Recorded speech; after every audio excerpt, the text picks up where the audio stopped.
Hi, my name is Mike, and welcome to Sleeker Digital.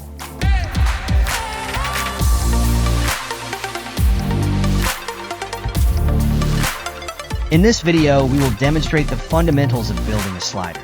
To add any new layers to your slides like images, buttons, text, headings, go to Layers. First, we will start by adding a button. Click on any of these buttons, then drag it to the slide. Now click on the button and change its text to Test. Now go to Style and change the background color. I am changing its color to green. Now I will delete this button. Go to Layers, click on Test and click on Delete. Now we will add text from Quick Style content.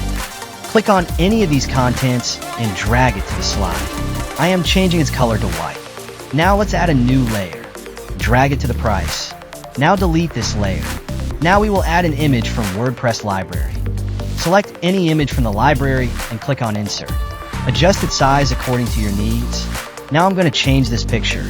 Double-click on this image and select an image and click Insert. I will delete this image. Click on Delete. That's it.